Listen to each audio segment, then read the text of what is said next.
میں نے عرض کیا تھا پچھلی دفعہ بھی کہ ہماری سب سے قیمتی دولت، ایک مومن کا سب سے قیمتی اثاثہ وہ ایمان ہے. اس سے زیادہ قیمتی دولت ایک مومن کے لیے کوئی بھی نہیں ہے. اس کی حفاظت کے لیے میں نے آپ سے عرض کیا تھا وہ دعا، اللہم لقنی حجت الایمان عند الممات. اس کو آپ نے پڑھنا ہے ہر نماز کے بعد، خاص طور پر 3 مرتبہ پڑھ کر اللہ تعالیٰ سے دعا مانگنی ہے. سونے سے پہلے بھی بھلے اس کو 3 دفعہ پڑھ لیا جائے، ٹھیک ہے؟ کیونکہ اصل اعتبار تو موت کا ہے. آخری وقت اگر ایمان کی حالت میں جان نکلی نا تو بس آخری وقت کا ہی اعتبار ہے، سمجھے؟ انما الاعتبار بالخواتین. اسی لیے دعا یہ ہے، اے اللہ جس وقت روح نکلے نا تو ایمان کی حالت کے اندر نکلے، ایمان کے بغیر نہیں. اسی ایمان کی حفاظت کے لیے وہ جو تسبیح فاطمی ہے، ہر نماز کے بعد 33 مرتبہ سبحان اللہ، 33 مرتبہ الحمدللہ اور 34 مرتبہ اللہ اکبر. اور یہی دعا سونے سے پہلے بھی غالباً حدیث میں آتی ہے جو حضور صلی اللہ علیہ وسلم نے تلقین فرمائی تھی حضرت فاطمہ رضی اللہ تعالی عنہا کو. تو یہ آپ نے ہر نماز کے بعد اس کا معمول بنانا ہے. 33 مرتبہ سبحان اللہ، 33 مرتبہ الحمدللہ، 34 مرتبہ اللہ اکبر. حدیث کے اندر الفاظ آتے ہیں لا یخیب قائلہن، ان کلمات کے پڑھنے والا کبھی ذلیل اور رسوا نہیں ہوتا. یہ تسبیح فاطمی پڑھنے والا. تو ہمارے وہ دادا کے جو چھوٹے بھائی تھے مولانا زبان صاحب شفیع رحمۃ اللہ علیہ، بہت بڑے بزرگ تھے، شیخ الحدیث سے جامع شفیع کے.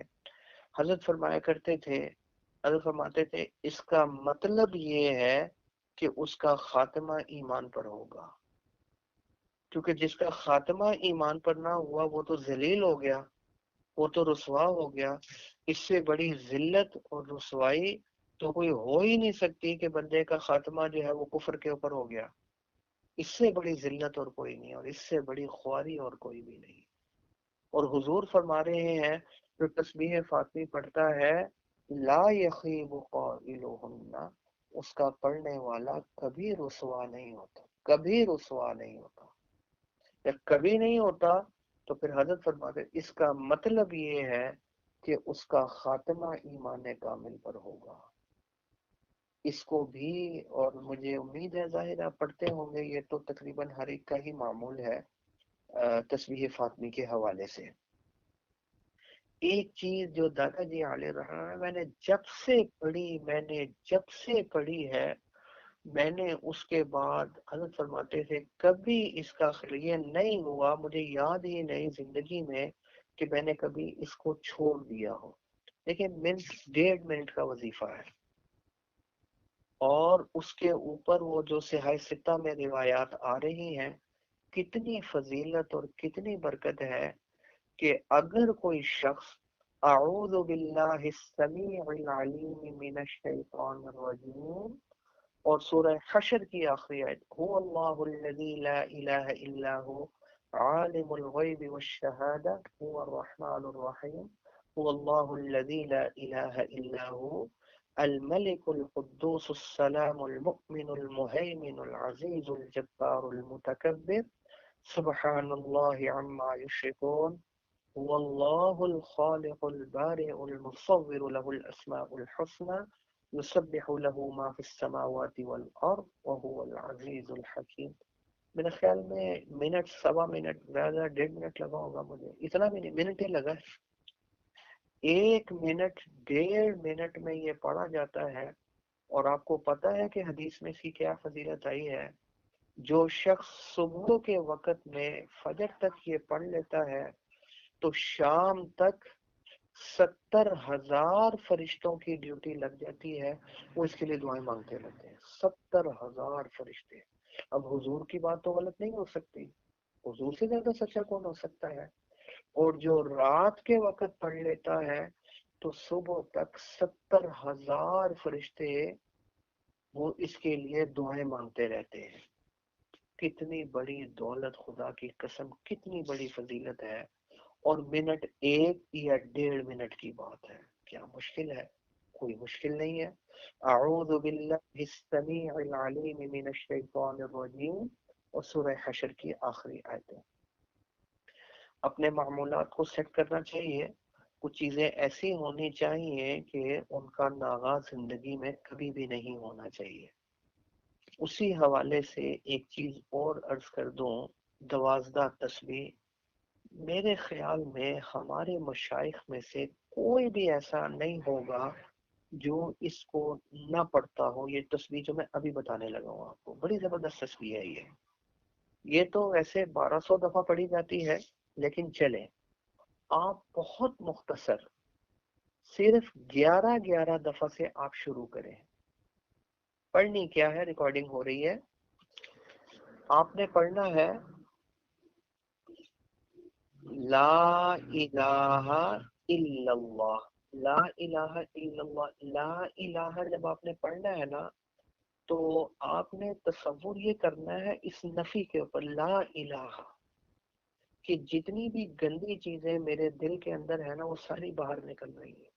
حسد ہے، بغض ہے، غیبت ہے، سمجھے تکبر ہے، جو چیز بھی میرے اندر کوئی گند یا برائی موجود ہے نا میرے دل میں، نفی کے ساتھ وہ ساری چیزیں میں دل سے باہر پھینک رہی ہوں، لا الہ۔ اس کے بعد آپ نے پڑھنا ہے الا اللہ، الا اللہ، ٹھیک ہے؟ الا اللہ جب آپ نے پڑھنا ہے نا، لا الہ الا اللہ، الا اللہ کے ساتھ آپ نے یہ نیت کرنی ہے کہ اللہ کا نور میرے دل کے اندر جو ہے، یہ میرے دل کے اندر پیوست ہو رہا ہے، یہ آ رہا ہے، لا الہ الا اللہ، لا الہ الا اللہ۔ ہر نماز کے بعد ترتیب آپ سن لیں، صرف 11 مرتبہ، بہت تھوڑا ٹائم لگے گا لیکن معمول ساری زندگی کا۔ لا الہ پڑھا، یہ چیزیں گند باہر نکال دی ہے، الا اللہ کہا، اللہ کے نور کو دل کے اندر داخل کر لیا، اللہ ہی اللہ ہے۔ 11 دفعہ یہ ہو گیا۔ اس کے بعد 11 دفعہ آنکھیں بند کر کے یہ آپ نے پڑھنا ہے، ٹھیک ہے نا، تاکہ تصور پورا اللہ کی طرف رہے۔ پھر الا اللہ، الا اللہ، الا اللہ، الا اللہ، یہ 11 دفعہ، کہ الا اللہ میں بھی آنکھیں بند کے تصور کریں کہ اللہ کا نور میرے دل کے اندر آ رہا ہے، الا اللہ، الا اللہ، الا اللہ، ٹھیک ہے؟ یہ ہو گیا۔ پھر اس کے بعد 11 مرتبہ اللہ اللہ، اللہ اللہ، اللہ اللہ، اللہ اللہ ملا کر پڑھنا آپ نے، آنکھیں بند کر کے، اللہ اللہ، اللہ، اللہ کی محبت، اللہ کا نور میرے دل کے اندر آ رہا ہے، 11 مرتبہ یہ ہو گیا۔ آخر میں پھر صرف اللہ اللہ اللہ، 11 مرتبہ یہ پڑھنا ہے، آنکھیں بند کریں، نیت یہ کریں کہ اللہ کا نور میرے دل کے اندر منتقل ہو رہا ہے۔ ہر نماز کے بعد صرف 11 مرتبہ، 11 11 11 11، یہ ساری چیزیں آپ نے پڑھنی ہے، اس کا معمول بنانا ہے، اس کو آپ نے چھوڑنا نہیں۔ یہ زندگی کا معمول ہے، زندگی کے ساتھ ساتھ یہ چیزیں چلیں گی۔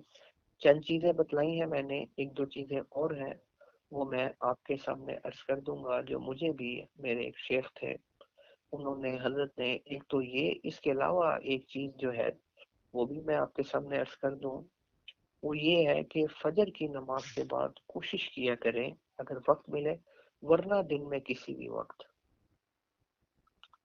آپ نے ایک تسبیح پہلے کلمے کی بس چلتے پھرتے پڑھتی نہ کریں، اور کیا کرنا ہے؟ سمجھ میں آئی یا نہیں آئی؟ یہی تو لمحات قیمتی ہیں جو اللہ کے نام کے ساتھ ہمارے گزر جائیں۔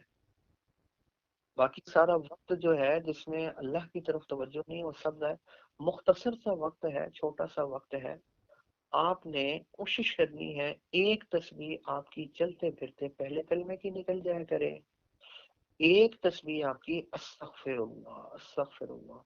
صحابی عرض کرتے ہیں میں جب بھی حضور صلی اللہ علیہ وسلم کی مجلس میں بیٹھتا تھا، مجھے نہیں یاد کہ کبھی حضور صلی اللہ علیہ وسلم نے یہ استغفر اللہ کا ورد نہ کیا ہو، اور اگر میں شمار کروں تو 100 سے کم دفعہ تو آپ نے نہیں کیا ہوگا. کم از کم ایک مجلس میں اب آپ کے سامنے ہم بیٹھے ہوئے ہیں، گفتگو ہو رہی ہے، تھوڑے استغفر اللہ ربی واتوب الیہ، استغفر اے اللہ معاف کر دے، اے اللہ معاف کر دے، اے اللہ معاف کر دے. ٹھیک ہے، اس کی ایک تسبیح آپ نے استغفر اللہ کی کوشش کرنی ہے، آرام سے نکل جائے گی ایک ہی ہے. اور ایک تسبیح دن میں کسی بھی وقت لا حول ولا قوت الا باللہ، بات ختم ہوگی. اس کو اپنا معمول بنا لیں اور قرآن مجید کی تلاوت ضرور کیا کریں، ضرور. ایک ایک حرف پر 10 نے کیا. آپ اس چیز کا اہتمام کریں، ہر نماز کے بعد اپنا ایک پاؤ پارا نا 5 سے 7 منٹ لگیں گے، 8 10 منٹ لگیں گے ہر نماز کے بعد. نکالیں گی تو وقت نکلے گا، ورنہ تو ظاہر ہے کہ یہ وقت ایسے ہی گزرا جائے گا. مفتی شفیع صاحب فرماتے تھے، مفتی اعظم پاکستان، کام کرنے کا طریقہ یہ ہے کہ ایک کام کے بیچ میں دوسرا کام گھسا اس کو بھی گھسا دو. کیونکہ اگر آپ فرصت کے انتظار میں بیٹھ گئے نا، نہیں وہ میرا کام ہو جائے، تھوڑا سا میں مصروفیت کم ہو جائے تو پھر شروع کرو، نہیں. اور کل کا معنی ہے ٹل، اس کا مطلب آپ نے ٹال دیا. ایک کام میں دوسرا کام بھی داخل کر دو، سمجھے؟ بس یہ معمول شروع کر دیں. وقت کا کوئی پتہ نہیں، زندگیاں ویسے ہی مختصر ہو رہی ہیں. اب تو ویسے بھی کورونا چل رہے، چلتے چلتے بندے کی سمجھ نہیں آتی کدھر سے آیا تھا کدھر چلا گیا.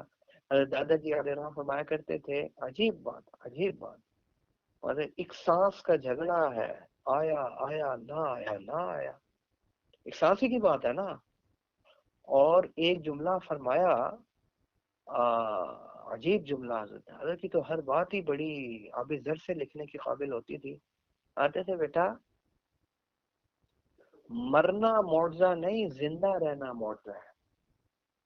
مرنا کیا نہیں کہ ہمارے اندر لاکھوں پرزے کام، ہزاروں نہیں لاکھوں پرزے کام کرنے. کیا کہہ رہی ہے سائنس آپ کی؟ ہمارے اندر لاکھوں پرزے کام کر رہے ہیں، کوئی ایک پرزا بھی آگے پیچھے ہوا، بندہ گیا، ختم. ٹھیک ہے، کوئی پرزا آگے پیچھے ہو گیا ہوگا، بندہ چلا گیا، یہ کوئی بڑی بات نہیں ہے. کمال کی بات اور معجزہ یہ ہے کہ لاکھوں پرزے کام کر رہے ہیں اور ہر پرزا صحیح کام کر رہا ہے اور بندہ چل رہا ہے اور زندہ ہے. یہ ہے معجزہ، مرنا نہیں. مرنا تو کیا بھی لاکھوں پرزے تھے، ٹھیک ہے کوئی خراب ہو گیا ہوگا، چلا گیا آگے، تو بڑی بات نہیں ہے. ہاں، سارے پرزے، لاکھوں پرزے صحیح کام کر رہے ہیں اور بندہ چل رہا ہے اور پھر رہا ہے اور زندہ ہے. یہ ہے معجزے والی بات. کیونکہ موت کے لاکھوں اسباب موجود ہیں، اس لیے ہر وقت تیاری رکھنی چاہیے.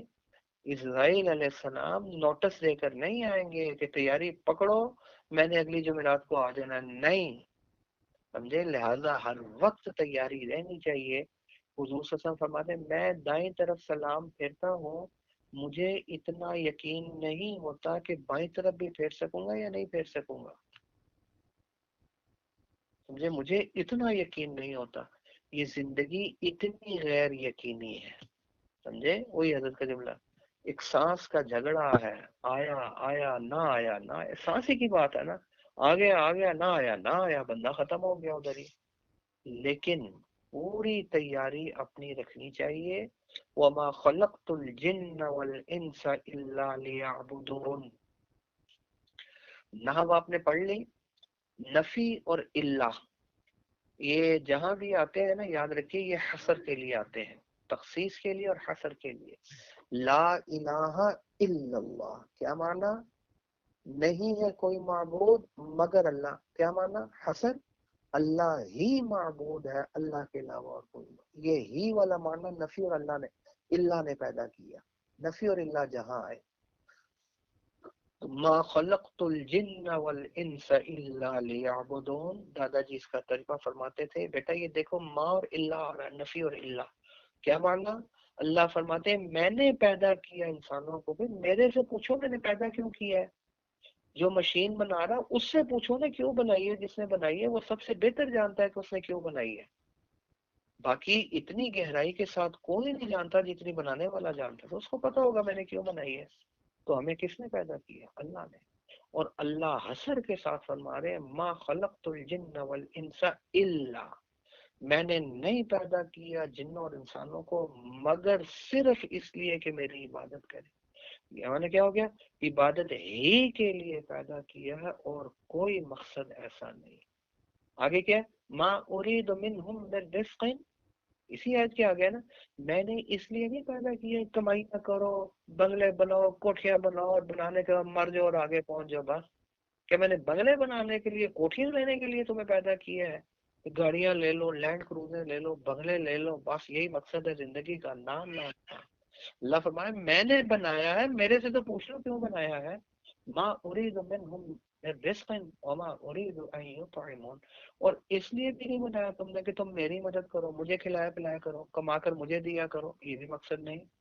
تم نے مجھے کیا دینا ہے؟ ان اللہ هو الرزاق، اللہ رزق دینے والا ہے تم ساروں.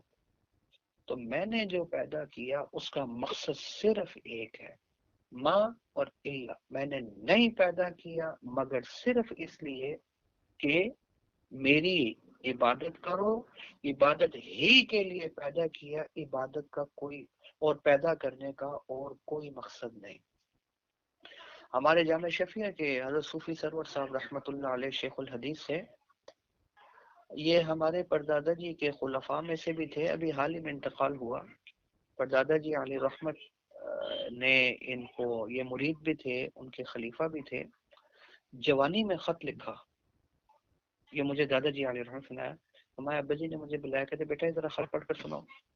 خط پڑھا تو وہ حضرت شیخ الحدیث صوفی سرور صاحب رحمۃ اللہ علیہ کا تھا. جوانی کی حالت میں لکھا، فرمانے لگے حضرت گناہ کا تصور کرنا ایسا لگتا ہے جیسے منہ میں انگارہ رکھنا.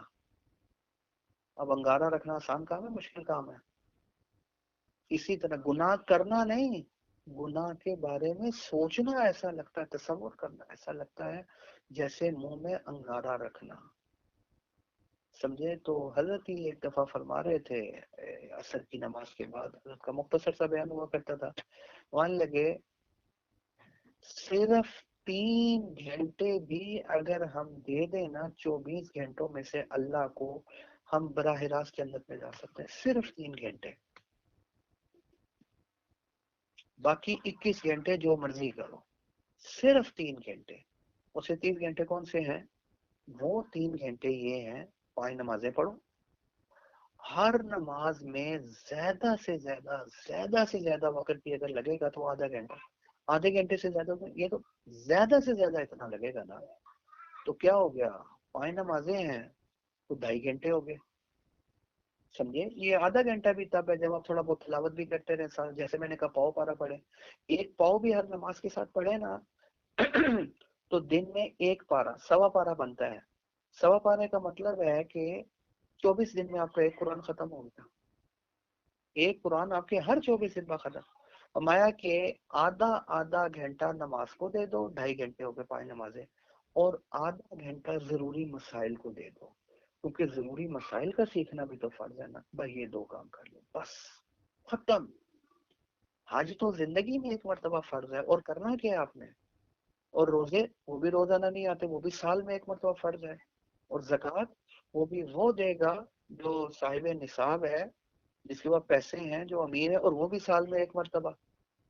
قربانی وہ بھی صاحب نصاب، اور وہ بھی سال میں ایک مرتبہ. حج تو زندگی میں ایک مرتبہ ہے. اور تو کوئی کرنے والا کام ہی نہیں نماز کے علاوہ. بس یہ کام کر لو، اور زیادہ سے زیادہ 3 گھنٹے لگیں گے، یہ 3 گھنٹے دے دو. لیکن ایک بات ہے، بات یہ گناہ نہیں کرنا. گناہ تو نہیں کرنا نا، کرنے والے کام وہی ہے تو 3 گھنٹے میں کرنے ہیں. باقی گناہ نہ کرنا تو کوئی مشکل نہیں نا. ڈرامے نہ دیکھو، فلمیں نہ دیکھو، جھوٹ نہ بولو، غیبت نہ کرو، گندے کام نہ کرو، وہ تو نہیں کرنا نا. کرنے کی بات ہو رہی ہے، کرنے والے کام صرف 3 گھنٹے کر لو، صرف 3. باقی جو مرضی کرو جائز کام، گناہ والا کام نہیں کرنا. کرنے والے کام 3، بس یہ کر لو. پھر کیا ہے کہ پھر سیدھا براہ راست آپ میں اور جنت میں جو رکاوٹ رہ جائے گی وہ صرف موت ہی کی رہ جائے گی، اس کے علاوہ اور کوئی نہیں رہے گی. ٹھیک ہے؟ تو اس لیے میں نے عرض کیا کہ یہ چیزیں اس کی پابندی کریں. نماز تو سمجھے نا وہ تو کرنی ہی کرنی، اور یہ ایک کام ہے ہی نماز، اس کے علاوہ کوئی کرنے والا کام ہی نہیں. باقی تو کوئی سال میں ایک مرتبہ، تو کوئی زندگی میں ایک مرتبہ. اور ساتھ جو میں نے آپ کو معمولات بتائے یہ صرف حفاظت کے لیے ہیں، تاکہ گناہوں سے اللہ تعالیٰ حفاظت فرمائے اور مزید درجات کی ترقی اور بلندی ہو. آخری بات کرتا ہوں پھر بات ختم کرتا ہوں. تو دادا جی علیہ رحمت جو بات فرماتے تھے وہ فرماتے ہیں کہ یہ پہلا کلمہ جو ہے نا، جو میں نے ابھی آپ کے سامنے عرض کیا، فرماتے تھے کہ یہ بس اللہ کے نام کو اور پہلے کلمے کو اپنی زبان تک چڑھا لو، اپنی زبانوں کو مانوس کرو اس اللہ کے نام کے ساتھ، اللہ کے ذکر کے ساتھ. کیونکہ جو چیز زبان پر چڑھی ہوئی ہوگی آخری وقت میں وہی نکلے گی، زبان سے وہی نکلے گی. یہ نہیں ہے کہ زندگی ساری تو گانے گاتے رہے اور آخری وقت میں آپ کی زبان پر کلمہ جاری ہو جائے، ایسا نہیں ہوگا. جو چیز چڑھی ہوئی ہوگی وہی نکلے گی آخری وقت میں. اور میں نے اس کا مشاہدہ کیا. ایک مرتبہ کوئی عزیز تھے، وہ ساتھی تھے، بیمار تھے، مجھے بھی انہوں نے بلا لیا ہاسپٹل میں، کے ساتھ دعا کر لیں دم کر. میں خیر چلا گیا، تو بڑے قریبی تھے، جاننے والے تھے. تو اب کیا ہوا کہ انہوں نے مجھے بتایا ڈائلسس ہو رہے تھے مریض کے، وہ ڈائلسس کا ہاسپٹل تھا. انہوں نے مجھے یہ بتلایا کہ یہ ہمارے ساتھ جو کمرہ ہے نا، ادھر کوئی اداکار ہے، وہ بیمار ہے، بہت بیمار، پتہ نہیں رنگیلا نام بتایا، کیا نام بتایا، کہتے بڑا بیمار ہے وہ بھی. تھوڑی دیر بعد کیا ہوا، اس کی حالت خراب ہو گئی. اب کیا ہوا، اس کے پاس بھی بیٹھے ہوئے اداکار بیٹھے ہوئے، اداکارائیں بیٹھی ہوئی ہیں. انہوں نے کیا کیا، جب اس کی حالت بگڑی نا، انہوں نے گانے گانا شروع کر دیا. اب مجھے ایک بار سے ساتھی آیا، اس نے بتایا مفتی صاحب میں کیا بتاؤں، وہ مر گیا. وہ کہ جس وقت وہ آخری وقت آیا نا، وہ کہہ رہے یہ بھی گانے گا رہے تھے، میں قریب سے گزرا، مجھے ایسے آواز آ رہی تھی جیسے وہ خود بھی گانے گا رہا ہے. بھئی جو کام آپ ساری زندگی کرتے رہے ہیں، تو زبان کے اوپر جو چڑھ گئی ہے چیز، زبان جس سے مانوس ہو گئی ہے، تو وہی چیز آخری وقت میں بھی نکلے گی نا. یہ تو نہیں ہے کہ میرا مطلب ساری زندگی ہم دوسرے کام کرتے رہیں اور آخری وقت کے اندر ہماری زبانوں کے اوپر کلمہ جاری ہو جائے اور اللہ کا نام آ جائے. نام اپنی زبانوں کو مانوس کر لو، ان کے اوپر چڑھا لو پہلا کلمہ اور اللہ کا ذکر چڑھا لو، زبانوں کو مانوس کر لو، تاکہ آخری وقت میں بھی یہی نکلے. اور جس کی زبان سے آخری وقت میں یہ نکل گیا، من قال آخر کلامہ لا الہ الا اللہ دخل الجنہ. چانچہ ہمارے دادا جی علیہ رحمت کا معمول تھا یہ جو آزاد تصویر میں نے آپ کو بتائی، یہ پہلا کلمہ تو بہت زیادہ مکس کیا کرتے تھے. وفات سے 2-3 دن پہلے میں بیٹھا ہوا تھا پاس، مولانا سے شفیع رحمۃ اللہ علیہ، فرمانے لگے کہ حالت بہت خراب ہو گئی ہے کی نا، تو فرمانے لگے کہ وہ جو حدیث آتی ہے من قال آخر کلامہ لا الہ الا اللہ دخل الجنہ، تو پھر پڑھو نا لا الہ الا اللہ، لا الہ الا اللہ، لا الہ الا اللہ. مطلب کہ لا الہ الا اللہ پڑھنا ہمارا کام ہے نا، تو دخل الجنہ ان کا کام ہے. تو کم از کم اپنا کام تو کرو، پھر پڑھو پھر لا الہ الا اللہ، لا الہ الا اللہ. یہ 2-3 دن پہلے تھے ان کی زبان کے اوپر یہ جاری ہو. یہ جو کام ساری زندگی کی آخری وقت میں بھی تو وہی نکلنا ہے نا. اس لیے یہ جو ترتیب میں نے آپ کو بتائی ہے نا جی، اس کو اپنی زندگی کا ایک معمول بنا لیں، اس کو اپنی زبانوں پر چڑھا لیں، تاکہ آخری وقت میں بھی یہی نکلے. اور یہ جو ہم پڑھ رہے ہیں یہ انشاءاللہ ہمارے ترقی درجات کا ذریعہ بھی بنے گا اور گناہوں سے بچاؤ کا ذریعہ بھی بنے گا. بس میری اللہ سے دعا یہ ہے کہ اللہ ایمان کے ساتھ ہمیں لے کر چلا جائے، اللہ ایمان والی خبر عطا فرما دے. اور ہمارے جتنے پیارے ہمارے اساتذہ، ہمارے مشائخ، ہمارے والدین، ہمارے گھر والے، اور جتنے بھی مومن اور مسلم دنیا میں موجود ہیں یا دنیا سے جا چکے ہیں، مرد ہوں یا عورت ہوں، بچے ہوں یا بوڑھے ہوں، دنیا میں موجود ہیں یا دنیا سے جا چکے ہیں، اے اللہ سب کے ساتھ مغفرت والا معاملہ فرما دیجیے، درگزر والا معاملہ فرما دیجیے. اور ایمان کی حالت میں اے اللہ ایمان والی خبر عطا فرما دیجیے. اور موت کے وقت ہم سب کی زبانوں پر کلمہ طیبہ لا الہ الا اللہ محمد الرسول اللہ صلی اللہ علیہ وسلم جاری فرما دیجیے. آمین. اب آپ آ جائیں اسی چیز کے اوپر جو ہم نے ترکیبیں پڑھی، یہ جو ہم پڑھ رہے ہیں نا، اس کو یہ نہ سمجھیے کہ یہ کوئی کام ہم تفسیر نہیں پڑھ رہے، حدیث نہیں پڑھ رہے، تلاوت نہیں، کہ نہیں، میں نے آپ سے پہلے بھی عرض کیا تھا یہ سبب ہے اس کے سمجھنے کا، اس کا یہ نہیں سمجھ میں آئے گا تو وہ سمجھ میں نہیں آئے گا تو ہم کام ہی نہیں کر سکیں گے.